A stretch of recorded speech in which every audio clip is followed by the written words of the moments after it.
Morning, guys. Mark Farashi with ProTech Dog Training once again.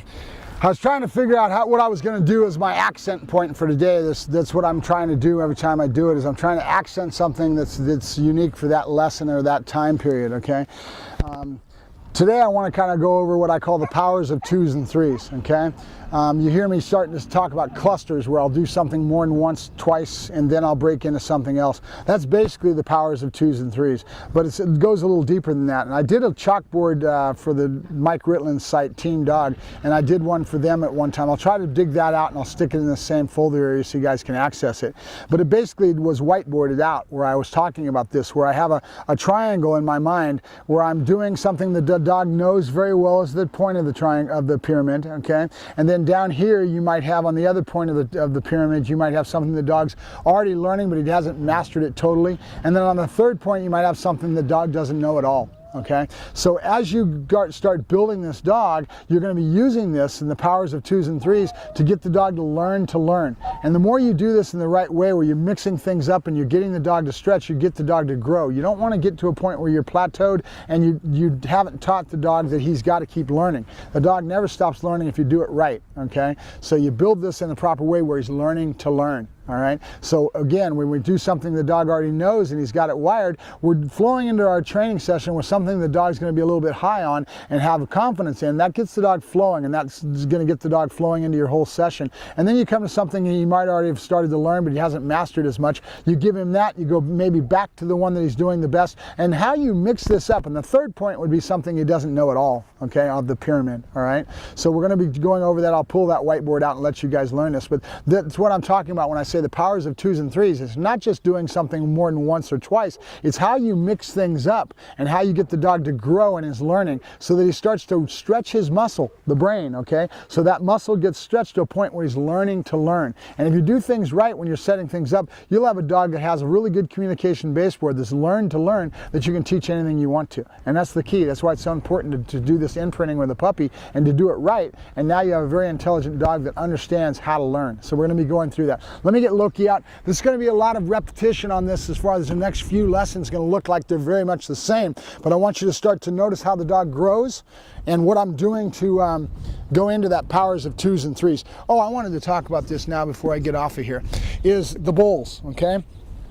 Bowls are used for what we call back-end awareness, and they're the first thing that we use, and the reason is it's got a raised edge on it. So when the dog is up here, he has a better sense of where he's at, okay? If it was just a flat circle on the ground, trying to teach the dog to go to that spot would be a lot harder for me. Because he has something he can touch and he can feel himself off the ground and he's at a different pitch, it's very easy for the dog to understand this, and I can convey the thought to the animal a lot easier. Remember what I always talking about when I say this. You're going to hear some certain terminology coming from me that I don't think anybody else uses. One of those is to convey a thought to the dog. In other words, to be able to give the idea to the dog of what I'm after, okay? That's an art in itself, conveying that thought to the dog. And there's all kinds of mechanical tricks to do that, and that's why you would start watching other videos of other trainers and what they do and their philosophies. You'll start picking up on some of these things that you do, okay? So back to this bowl. A dog in the wild has a very keen sense of his front end. If he's chasing after a rabbit and hits that briar patch, he's probably going to be able to work his way all the way through and not even get poked by a stick. How is that the case?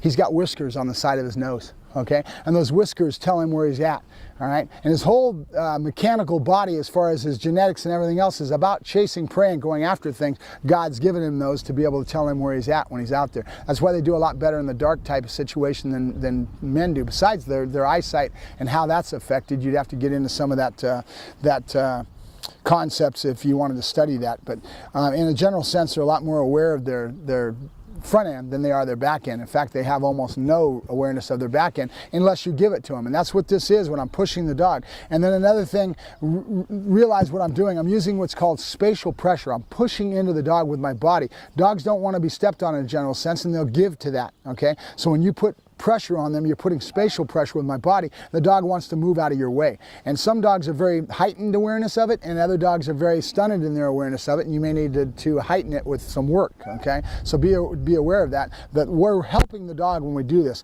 The idea is to get the dog to grow, so I'm going to end up pushing him with my body, and then I'm going to drop my body and start seeing if I can get the dog to just do it with my hand. And the idea is to get the dog to go a complete 360 and be right back there. We want to keep rights and lefts going so that everything's balanced. The idea behind that is that we're right-handed or left-handed. There's more right-handed people in the world than there are left-handed. It's more of a dominant hand is the right hand. But in a general sense, the same is going to be true with the dogs. Some dogs are more left-handed than they are right-handed. But it's real important when you're doing this stuff to not just move one way.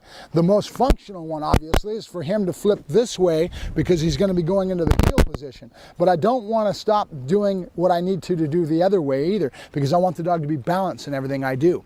All right. So another tool we haven't talked about is this table. Why do we use a table?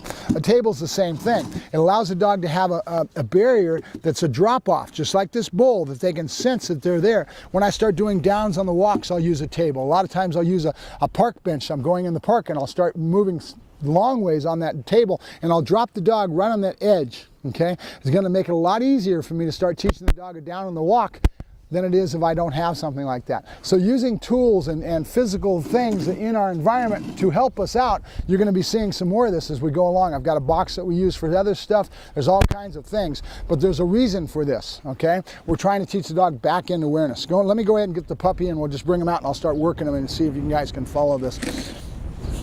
Be right back.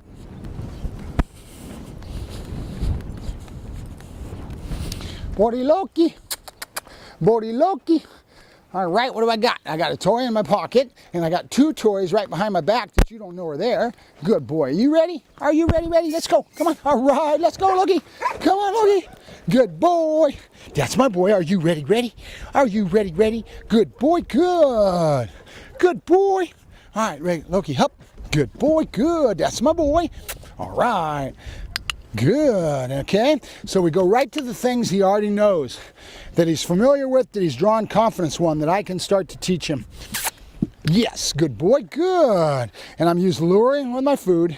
Good. And I'm going to go ahead and load this clicker because I started loading it yesterday, so why not do it again today? And I'll even go as deep as the towers of 2s and 3s with this. I might do this 2 or 3 days in a row and then drop off and start bringing in something else. Loki. Spatial pressure. See my body? Yep. My explosion release, same little explosion, right away to this. And again, he's getting familiar with this. This is why the dog's going to get high. Learning to learn. That's what you're trying to get this dog to be instilled. I drop food, shame on me. One of the things you don't want to do, because then the dog's going to be going to the ground all the time. And I'm real bad with it. I'm not perfect. Good boy. Yep. Good boy, yes, good boy, good, that's my boy, good. And patterns of 2s and 3s, right? Things that he's already used to. This will turn into my point on the triangle, the pyramid that I was talking to you, powers of 2s and 3s, excuse the table. Good boy, come on. Or the chair. Yo, well, come on, let's go. Yes, good boy, good. Yep. Yes, good boy, good. Get that ear up. You don't look very good without that ear up. There you go. Good boy, good. Come on. Nope. Good. And he's a little high on the work because I crescented it. Good. Nope. Come on. Come on. He's distracted with the workers over here doing this woodwork. But that's all right. We'll bring him back in. Good boy, good. Good boy, good. Yes, good boy, good. Now the idea is, when do I need to start dropping out this spatial pressure and start getting him to do it on his own? Yep. Well, the answer is, you don't know until you try. You test, you probe, and then you come back to it and you figure out what you got to do to get it to grow. We don't want to get the dog stuck on any one thing. After a while, if I did with my body only, he would never learn to go to this next stage. So right now, yep. I'm trying to see if I can get him to follow the hand without my spatial pressure. Yep, good. And teach him that that's the right answer. And that's all you're doing. This is your yes, okay? It's called the terminal bridge marker. When I give a dog a click, it terminates the behavior and allows him to do a lot of other little things. To drive, he might be able to chase. It basically tells him in a nutshell the behavior's over, but I like to look at it as saying, yes, that's the right answer, okay? So if I build this in properly, after a while he does something, yes, that's the right answer. Every time he steps, every time he does something. That's what your click really is all about. And we turn that into a yes marker. I'll actually say yes is my marker once I get done doing this, and I won't bring my clicker out until I have something maybe new I'm teaching him that I think, yep, good boy, good, that he needs. Good. Yes, good. See how he starts anticipating and doing the behavior even before I ask for it? That's basically anticipatory, and that's a great sign that the dog is learning. The first thing you see when they're learning is anticipation. That tells you the dog's learning what you're teaching them. And now then you need to do is back off that anticipation and second guessing you, and you'll do that as you go along, and I'll show you that as we go. All right, we're pretty much here. I'm going to do a little bit of more. Yep.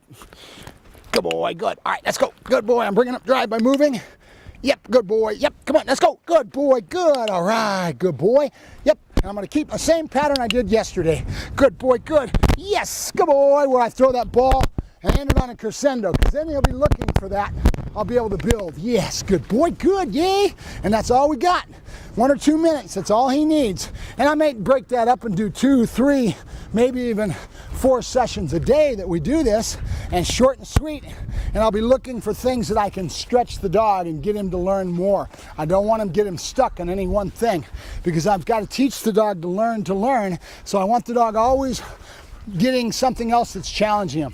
And how we do that is what I call powers of 2s and 3s, and how we do mix up. And we'll get into that as we go along. How we mix up that triangle, all right? I'll talk to you guys later. Mark Farashi and Loki with Protect Dog Training.